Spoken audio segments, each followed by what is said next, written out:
আচ্ছা, ইংরেজি বাক্য পড়ার সময় অ্যাডজেক্টিভ খুঁজে বের করতে কি একটু খটকা লাগে? মানে এত শব্দের মধ্যে কোনটা ঠিক অ্যাডজেক্টিভ সেটা বোঝা মাঝে মাঝে বেশ ঝামেলার, তাই না? কিন্তু ভাবুন তো, যদি এমন একটা সহজ ট্রিক থাকতো যা দিয়ে শুধু শব্দের শেষটা দেখেই বলে দেওয়া যায় এটা একটা অ্যাডজেক্টিভ। হ্যাঁ, আজকের এই আলোচনায় আমরা ঠিক সেই কোডটাই ভাঙতে চলেছি, যেটা জানার পর অ্যাডজেক্টিভ চেনাটা একদম সহজ হয়ে যাবে। তো আমাদের আজকে যাত্রাপথটা কীরকম হবে?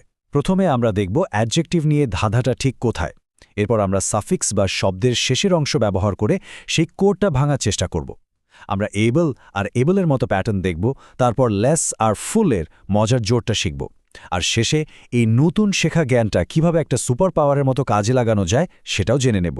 চলুন তাহলে আর দেরি না করে শুরু করা যাক।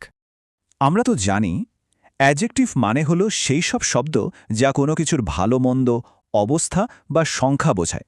কিন্তু আসল চ্যালেঞ্জটা হলো একটা লম্বা বাক্যের ভেতর থেকে এদেরকে ঠিকঠাক খুঁজে বের করা। অনেক সময় মনে হয় এরা যেন শব্দের ভিড়ে রীতিমতো লুকিয়ে আছে। তবে এদের খুঁজে বের করার কিন্তু একটা দারুণ গোপন কৌশল আছে। তো প্রশ্নটা হলো, কিভাবে একটা বাক্যের মধ্যে থেকে অ্যাডজেক্টিভগুলোকে সহজে চেনা যেতে পারে? এমন কোনো নিয়ম বা ফর্মুলা কি আছে যেটা এই কাজটাকে একদম জলভাত করে দেবে? মজার ব্যাপার হলো, এর উত্তরটা আমাদের ধারণার চেয়েও অনেক বেশি সহজ। আর সেই গোপন রহস্যটা আর কোথাও নয়, লুকিয়ে আছে শব্দটার একদম শেষে। হ্যাঁ, ঠিকই শুনছেন, বেশিরভাগ অ্যাডজেক্টিভের শেষেই এমন কিছু চেনা চিহ্ন বা প্যাটার্ন থাকে যা ওদের পরিচয় ফাঁস করে দেয়। আমাদের কাজ হবে শুধু সেই চিহ্নগুলোকে চিনে নেওয়া। শব্দের শেষে যে এই ছোট ছোট অংশগুলো জোড়া লাগে সেগুলোকে ইংরেজিতে বলে সাফিক্স। আর এই সাফিক্সগুলোই হলো আমাদের সেই গোপন কোড।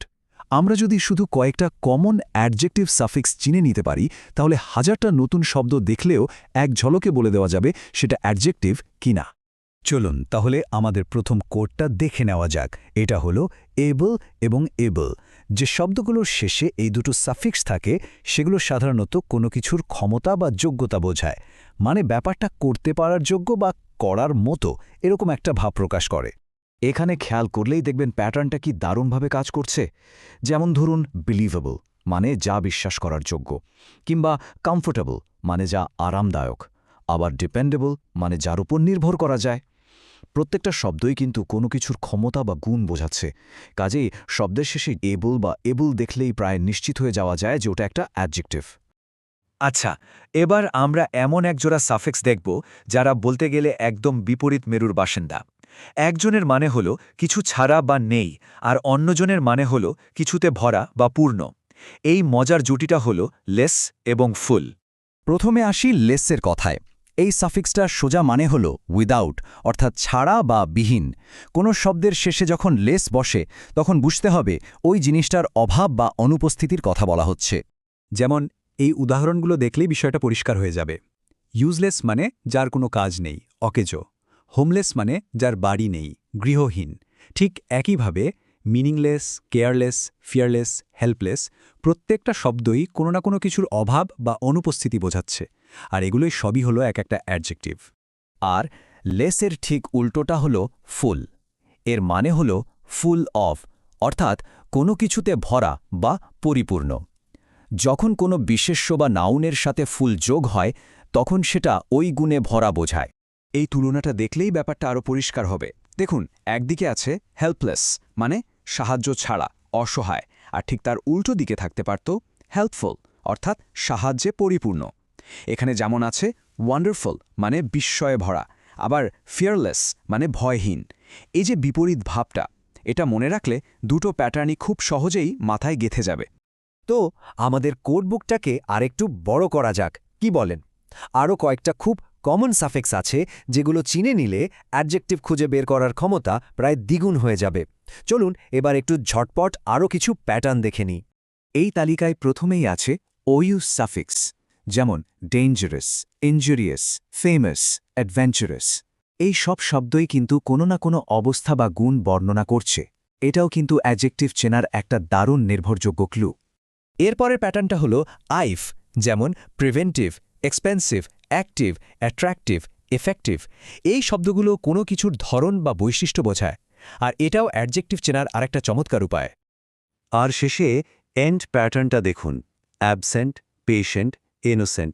এই শব্দগুলো কিন্তু কোনো ব্যক্তি বা বস্তুর অবস্থা বা গুণ বোঝাতে ব্যবহার হয়, আর হ্যাঁ, এগুলো অ্যাডজেক্টিভ। তো এতক্ষণ ধরে আমরা যে কোডগুলো শিখলাম, এবার সেগুলোকে কাজে লাগানোর পালা। এই জ্ঞানটা এখন অনেকটা সুপার পাওয়ারের মতো কাজ করবে।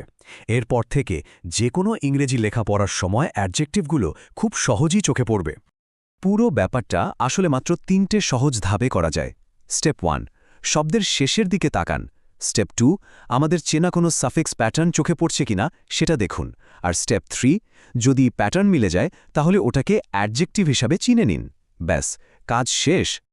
আর এই স্লাইডটা হলো আমাদের আজকের আলোচনার একটা কুইক রেফারেন্স বা বলতে পারেন একটা চিট শিট। এখানে দেখুন able, less, ful, ous, ive আর এন্ড সবগুলো প্যাটার্ন তাদের উদাহরণসহ এক জায়গায় দেওয়া আছে। এটা মনে রাখলে অ্যাডজেক্টিভ চেনাটা আর কখনোই কঠিন মনে হবে না। তাহলে অ্যাডজেক্টিভ চেনার কোড তো আমরা ভেঙে ফেললাম, কিন্তু একবার ভেবে দেখেছেন কি ইংরেজি গ্রামারের ভেতরে এমন আরও কত মজার মজার কোড লুকিয়ে আছে যেগুলো ভাঙার অপেক্ষায়। যদি গ্রামারের কঠিন নিয়মগুলোকে এভাবে ধাঁধা বা পাজলের মতো করে দেখা যায়, তাহলে পুরো শেখার জার্নিটাই কিন্তু অনেক বেশি ইন্টারেস্টিং হয়ে ওঠে।